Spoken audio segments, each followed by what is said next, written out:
بسم الله الرحمن الرحيم والمرسلات عرفا فالعاصفات عصفا والناشرات نشرا فالفارقات فرقا فالملقيات ذكرا عذرا أو نذرا إنما توعدون لواقع فإذا النجوم طمست وإذا السماء فرجت وإذا الجبال نسفت وإذا الرسل أقتت لأي يوم أجلت ليوم الفصل وما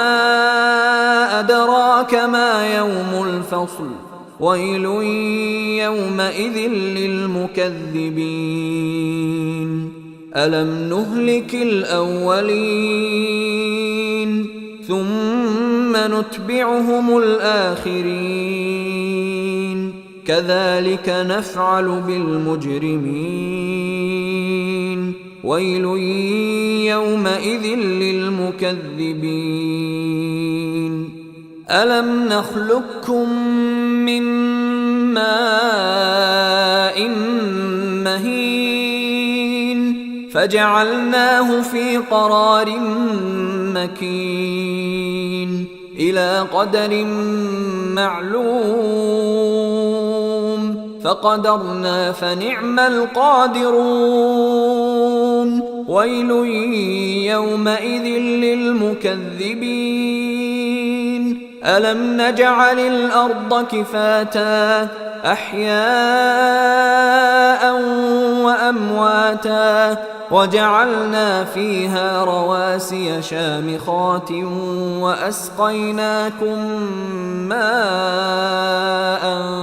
فراتا ويل يومئذ للمكذبين انطلقوا إلى ما كنتم به تكذبون انطلقوا إلى ظل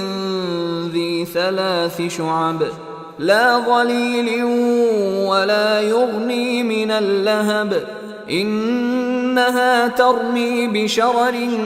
كالقصر كأنه جمالة صفر ويل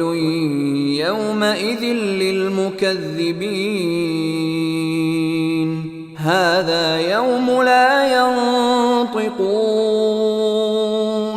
ولا يؤذن لهم فيعتذرون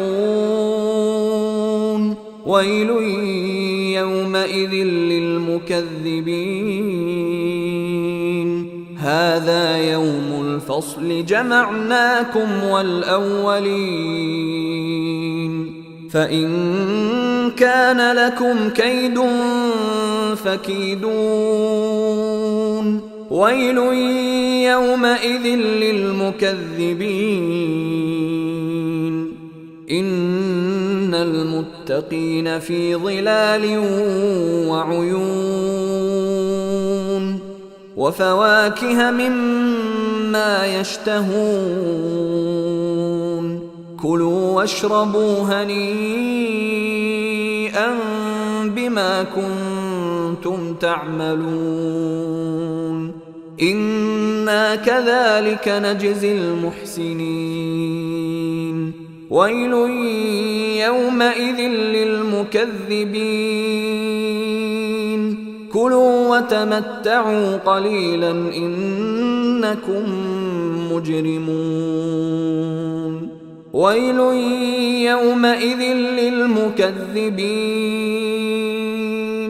وإذا قيل لهم اركعوا لا يركعون ويل يومئذ للمكذبين فبأي حديث بعده يؤمنون